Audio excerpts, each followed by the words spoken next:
వారిని మాట్లాడాల్సిందిగా కోరుచున్నాను.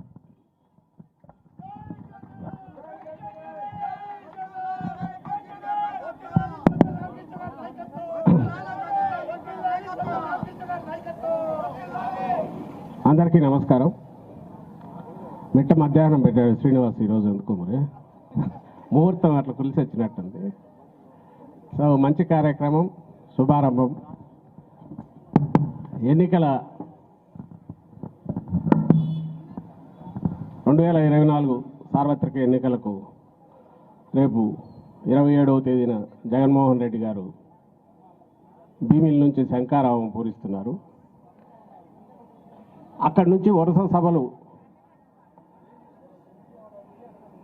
వైఎస్ఆర్ కాంగ్రెస్ పార్టీ ఈ ప్రాణం పోసి నిలబెట్టి ఈరోజు దేశంలోనే సమున్నత స్థాయికి తీసుకెళ్లి దేశానికి ఆదర్శప్రాయంగా నిలబెట్టిన జగన్మోహన్ రెడ్డి గారు రాజశేఖర రెడ్డి గారి ఆశయాలను ఆలోచనలను పూర్తిగా పుణికిపుచ్చుకొని ఆయన బిడ్డగానే కాకుండా రాజకీయ వారసుడుగా కూడా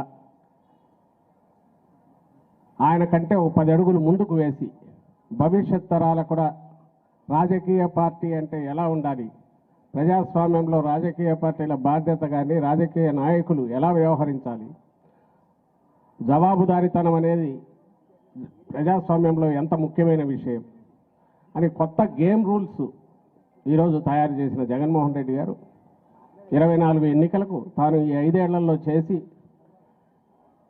చేసిన సంక్షేమం అభివృద్ధిని షోకేస్ చేస్తూ చూపిస్తూ మళ్ళీ వచ్చే ఎన్నికలకు పార్టీని మమ్మల్ని అందరినీ నడిపించడానికి 27వ తేదీ భీమిలిలో తొలి ఒక మహాసభ, కేడర్ మహాసభ జరగబోతున్నాం ఆయన ఆధ్వర్యంలో. అనుకోకుండా ఈరోజు ఇక్కడ నాకు ఈ అవకాశం వచ్చింది. విజయవాడ సెంట్రల్ ఆఫీస్ ప్రారంభోత్సవం సందర్భంగా మీ అందరితో నా అభిప్రాయాలు, నా భావాలను పంచుకోవడంతో పాటు అలాగే ఒక ఇన్నాళ్ళు మన అనుభవం, గత అనుభవం ఈ 5 ఏళ్లలో జరిగింది ఏంటి అనేది కూడా మీతో కాసేపు షేర్ చేసుకోవడానికి ఒక అవకాశం వచ్చింది. అందుకు ముందుగా నాకు సంతోషంగా ఉంది. తర్వాత క్లుప్తంగా ఇక్కడ